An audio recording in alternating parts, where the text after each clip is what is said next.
Hi everyone. Nobody expected Russia to shake that night. Not from an earthquake, not from war, but from something far more unthinkable.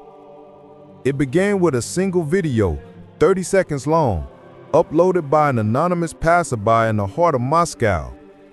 The footage showed thousands of people flooding Red Square, standing shoulder to shoulder under the freezing night sky. Their breath formed white clouds. Their hands trembled, but their voices roared in unison. Ashhadu an ilaha illallah. I bear witness that there is no God but Allah. The sound rolled across the ancient walls of the Kremlin like thunder. Police officers froze. Tourists backed away in disbelief. Even the pigeons scattered, as if sensing something monumental unfolding. Within minutes, the video exploded across Russian social media. Within an hour, it dominated global timelines. And before dawn broke, international news outlets were calling it the night of the great Shahada. The Kremlin remained silent. Moscow's governors pretended it was nothing more than a public gathering. But the truth refused to be buried. Witnesses claimed the crowd wasn't a planned group. They came spontaneously, from metro stations, from parks, from apartments, from bars, drawn by a force none of them could explain. A taxi driver who was there said, "It felt like something pulled us, not physically, but inside, like a door opening in the heart." Another witness told reporters, "People arrived in silence, but they left as Muslims." By morning, Russia learned the terrifying, electrifying truth.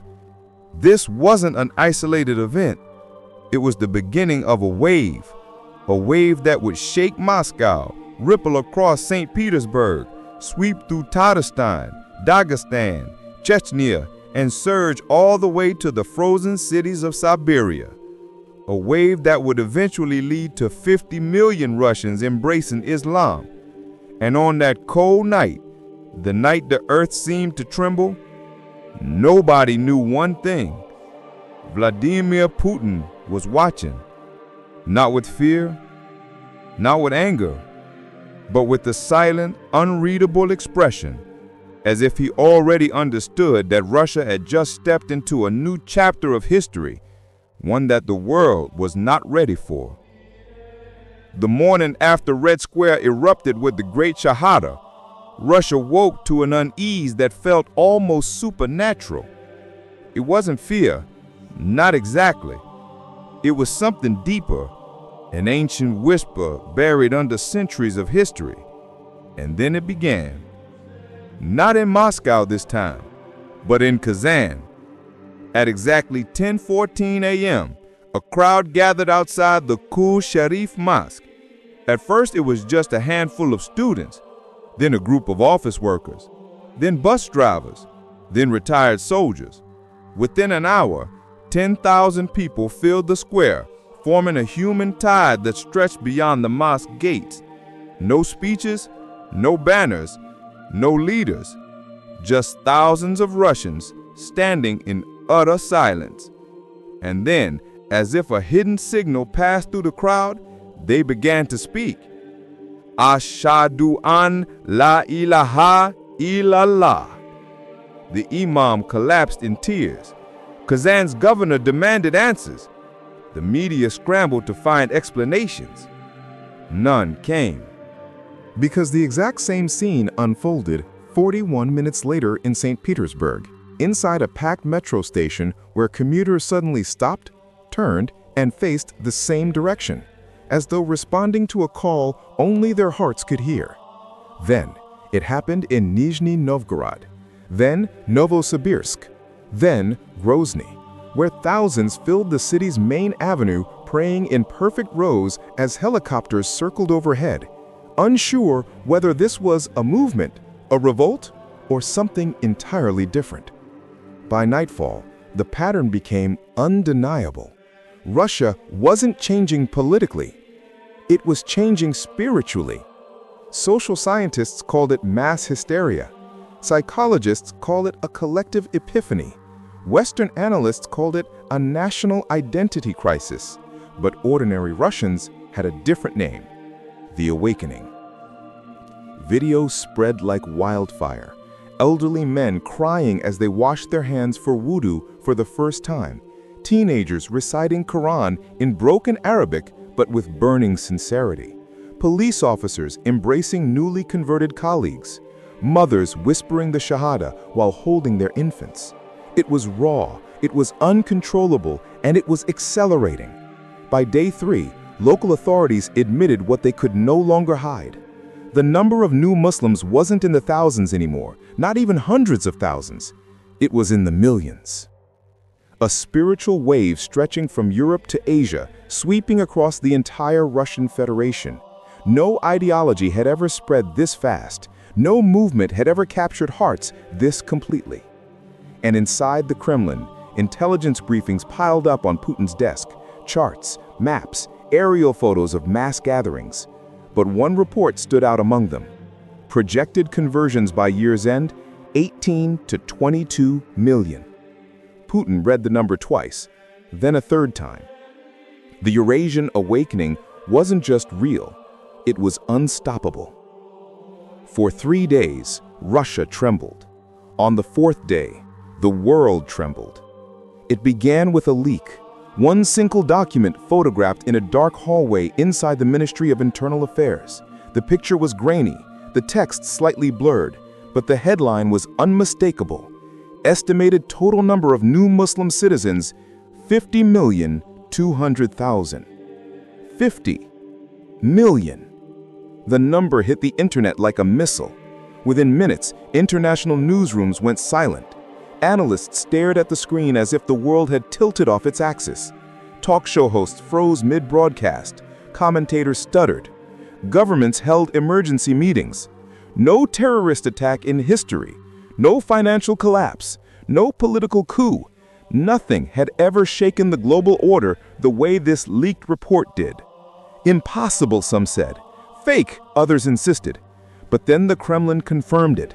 Not in words, not in a statement, but with the complete and total blackout of several government websites, shut down instantly, as if trying to stop the tidal wave already drowning the world. It was too late. The number exploded across global media. 50 million Russians convert to Islam, largest religious shift in modern history. CNN called it the unthinkable transformation. BBC called it the silent revolution of the world's largest nation. Al Jazeera called it a spiritual earthquake. In the West, governments panicked. Intelligence briefings rushed across military channels. NATO analysts released a 300-page internal document warning Russia is undergoing a paradigm-shifting spiritual metamorphosis that may redefine global alliances for generations. In the Middle East, streets erupted in celebration. In Europe, fear whispered through political halls. In Asia, nations watched with a mixture of awe and disbelief. But Russia itself. Russia became a landscape of scenes no camera could fully capture. A stadium in St. Petersburg overflowing with 80,000 new Muslims praying in perfect synchrony. Snow-covered villages in Siberia echoing with the adhan for the first time in history. Military bases where entire units requested Islamic chaplains. University classrooms turning into impromptu conversion gatherings. Families embracing each other in tears, whispering, "We found the truth."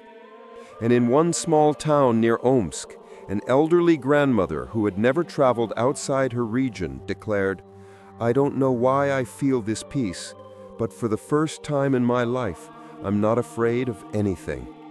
Journalists tried to analyze it. Politicians tried to spin it. Skeptics tried to deny it. But the truth was undeniable. Half of Russia was now Muslim. And every hour, the number climbed higher. The world didn't just freeze. The world held its breath. Because everyone, governments, analysts, and ordinary people, were asking the same terrifying, electrifying question: what will Vladimir Putin do now? The morning after the global shock, Moscow looked different. Not because anything physically had changed, but because everyone knew it was about to. And then the transformation began. It started with a single crane. A massive construction crane appeared beside the Moscow Cathedral Mosque. No announcement, no ceremony, no explanation. It simply rose into the sky overnight like a giant waking from a long sleep. But within 48 hours, cranes appeared in Kazan, Grozny, Samara, Novosibirsk, Yekaterinburg, Sochi, Volgograd, and more than 40 other cities. Then came the blueprints, leaked again. Digital renderings flooded Russian social media.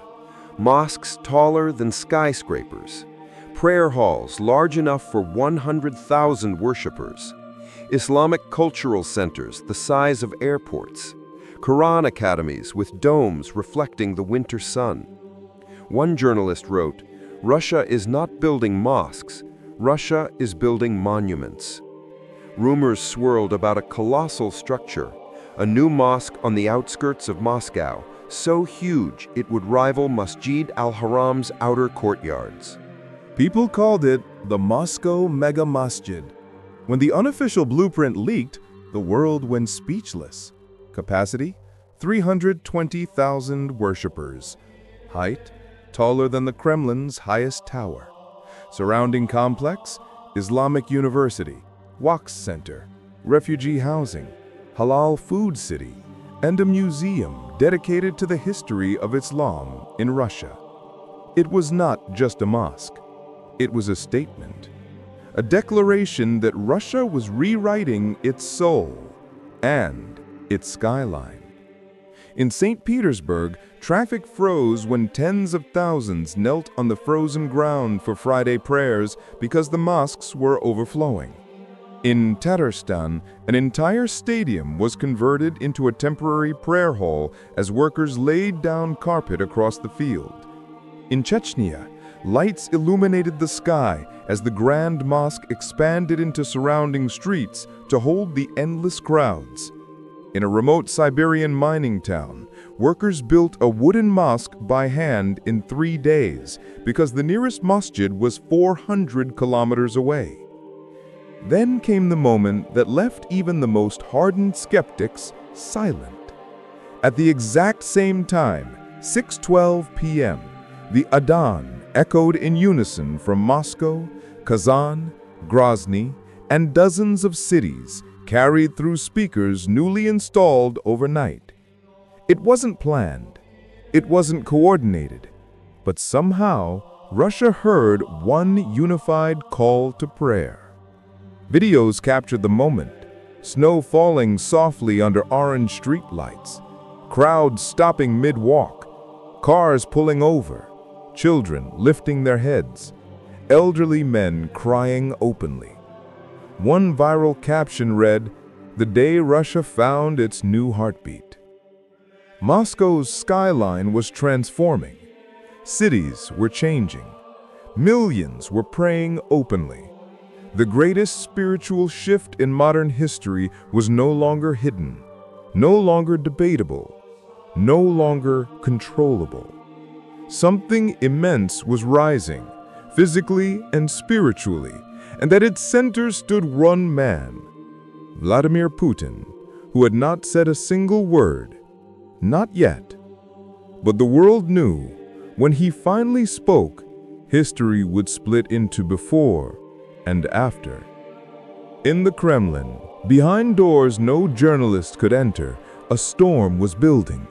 Putin sat at his massive oak desk, staring at intelligence briefings, live satellite feeds, and polling numbers that had once been unthinkable. The figures showing tens of millions converting to Islam glowed on screen like a prophecy. He leaned forward, resting his elbows on the desk. Outside, chandeliers sparkled. Guards stood stiff, but inside, the air crackled with something new: opportunity or danger. For years, analysts had painted Putin as a hard, pragmatic leader, KGB-trained, power-hungry, unyielding. Yet now, the map of Russia was changing so deeply that not even he could ignore it. So he made his decision. Without fanfare, Putin issued a secret decree. Newly converted Muslims would be granted state protection, legal status, and religious freedom beyond anything Russia had ever offered. Special Islamic education centers would be built, not just mosques, but full-fledged Islamic universities and religious academies funded by the Kremlin. The government established a new department inside the Ministry of Religion dedicated specifically to mu'allaf, or reverts, people who had just embraced Islam. Their rights, their welfare, and their integration would have a seat at the highest level. A nationwide program for anti-discrimination was instantly rolled out. Any employer, any institution found discriminating against a new Muslim would face serious repercussions, fines, suspensions, even criminal charges in extreme cases. Putin didn't make this decision in front of cameras. Instead, he carried it out in a quiet, deliberate way. In Moscow, a massive Islamic cultural center opened.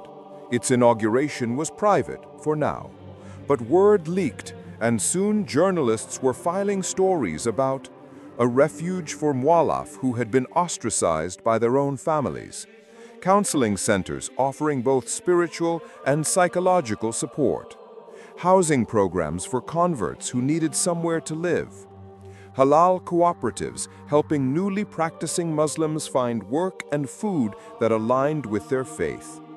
In Dagestan and Chechnya, local governors reported a transformation in social services. Convert communities were newly integrated into municipal planning, mosques in every neighborhood, state-backed zakat funds to support poor converts, and job placement schemes to prevent economic isolation. The real turning point came when Putin addressed the nation from the Kremlin balcony, but not via the usual pomp and grand speeches. Instead, it was a simple broadcast. Russia does not fear faith. Faith is not a threat. Faith is part of our strength, our diversity, and our future. Those who have embraced Islam are citizens of Russia. Their faith, their lives, their hopes, they belong here. His words were measured, calm, but unmistakable. In that moment, the world realized Putin was not just tolerating the conversion wave, he was embracing it. Of course, not everyone supported him.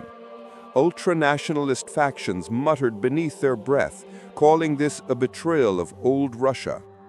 Hardline secularists warned of an Islamic takeover, claiming the president was playing with fire. Some in his own inner circle questioned whether this was a political gamble or a genuine spiritual shift. But to counter them, Putin relied on something he was very good at: power, strategy, and secrecy.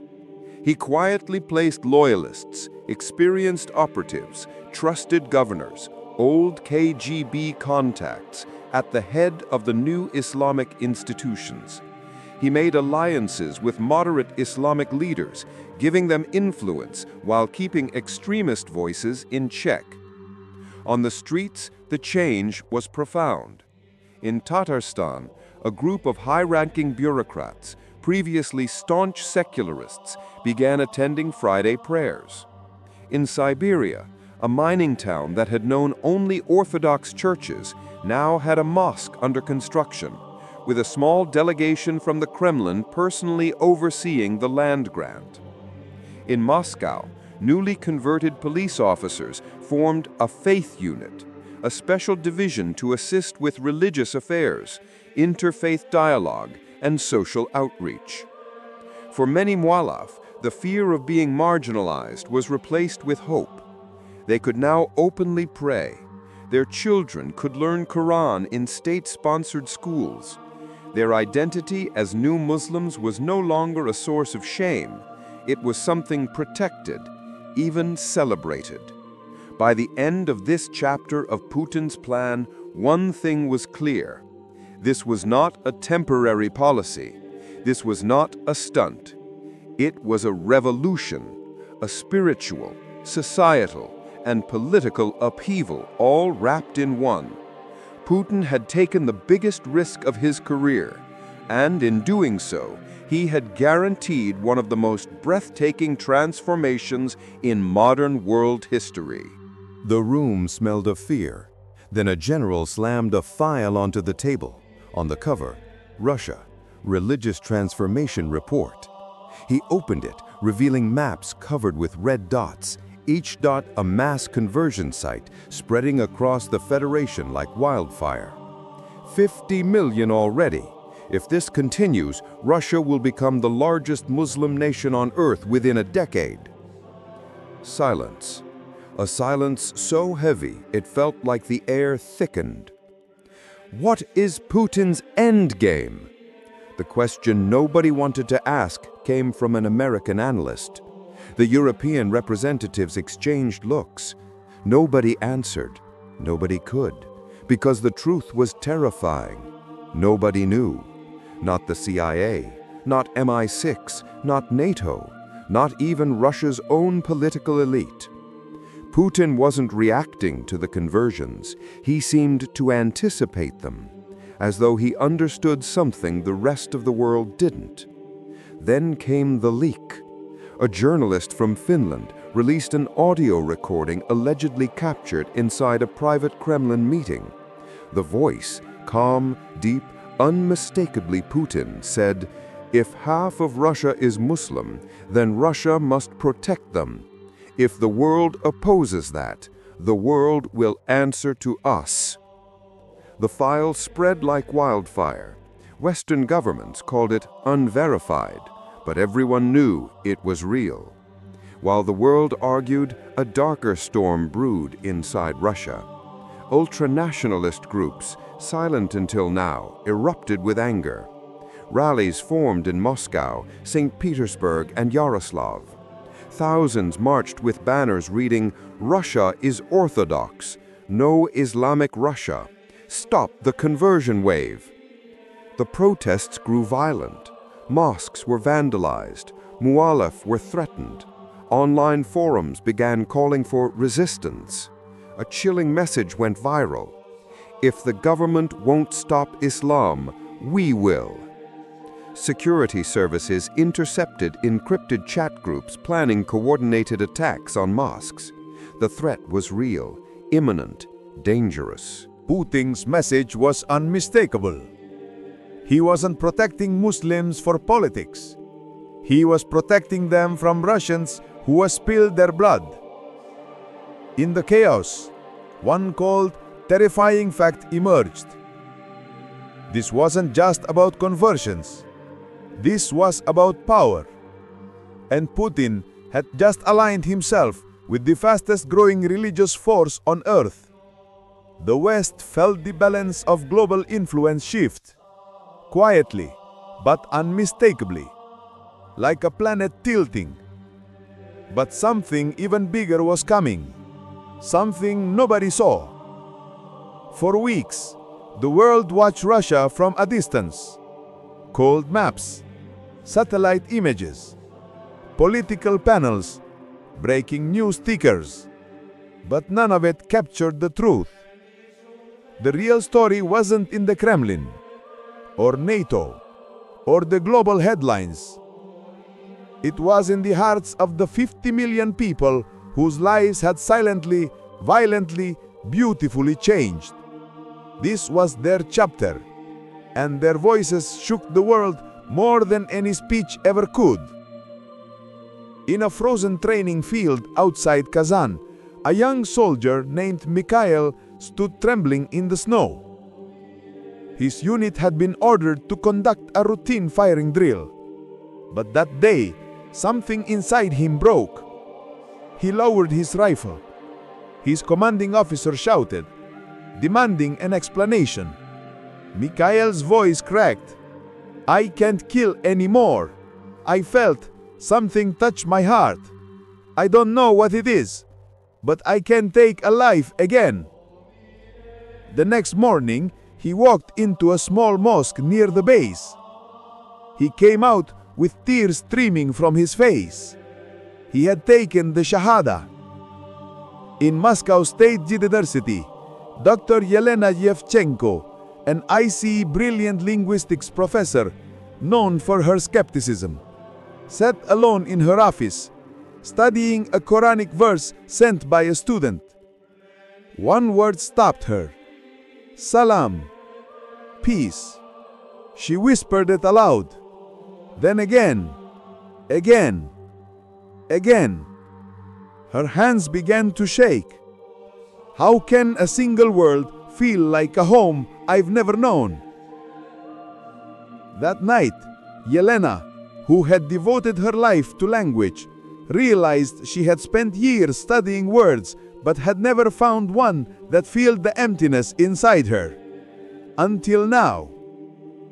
In Yekaterinburg, a man with tattoos covering his arms walked into a halal cafe.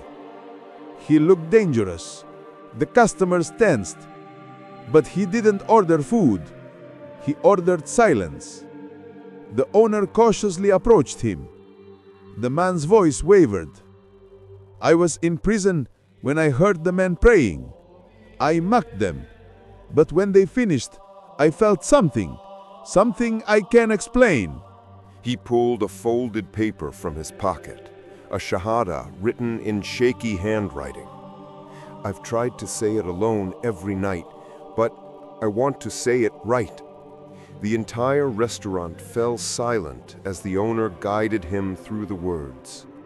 When he finished, the ex-con collapsed into sobs like a child. In a tiny Siberian village, a 12-year-old girl named Katya ran outside during the Adhan broadcast, one of the first ever heard in her region. She stared at the sky as the call echoed across the snow. Later, she told a reporter, I felt like the sky opened, like someone was calling me, softly. Her parents thought she was imagining things, until they found her reading a Russian translation of the Quran by candlelight. 1 week later, the whole family converted. In Rostov, a frail man in his 80s walked into a mosque with a cane. The imam rushed to assist him. The old man smiled weakly. I've waited my whole life for courage. His voice cracked. I thought I was too old to change, but maybe it's never too late to return to God. He took the Shahada with a voice so soft the imam had to lean in to hear it.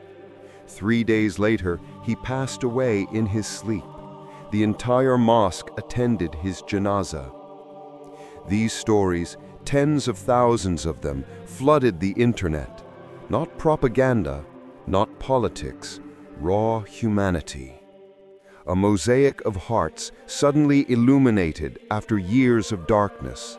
Civilizations quaked, analysts panicked, governments whispered, but ordinary people around the world watched with awe, because this wasn't just a mass conversion, it was a collective awakening, a spiritual tidal wave made of soldiers, scientists, teenagers, grandmothers, prisoners, doctors, entire families, entire cities, all whispering the same words from the Caucasus to the Arctic Circle. There is no God but Allah. 50 million voices, 50 million stories, 50 million transformations, and their voices were growing louder. Russia had changed forever. The world didn't understand what it was witnessing, not at first. When Russia announced the official number, 50 million new Muslims within a decade, the globe gasped. News channels replayed the figure on endless loops. Analysts froze mid-sentence, and governments across continents called for emergency briefings. But inside Russia, something far more staggering was happening. Mosques overflowed. Parks transformed into open-air prayer grounds. Entire stadiums were repurposed for Friday sermons broadcast nationwide. And the Kremlin, once known for its cold, brutal pragmatism, embraced a new kind of energy, a quieter one, a collective one. Putin's decree stunned the planet. Every convert will be protected. Every Muslim citizen will receive equal rights, equal opportunities, and full freedom of worship. Russia spans with them. Cameras captured the moment he stood at the grand inauguration of the White Crescent Mosque, a structure so vast it eclipsed even Soviet-era monuments. His voice was firm, almost defiant. This nation was built by many hands, and now it will rise with many prayers. Around him, thousands of new Muslims, from Siberian villagers to Moscow entrepreneurs, raised their trembling hands in dua. The roar that followed wasn't a cheer. It was a promise that Russia was changing forever. Meanwhile, the world trembled with questions. Was this spiritual awakening a geopolitical wave, a historic turning point, or the beginning of something even larger? Inside Russia, the answer was already clear. Something ancient had awakened, something powerful, and nothing would ever be the same again. The great shift had begun.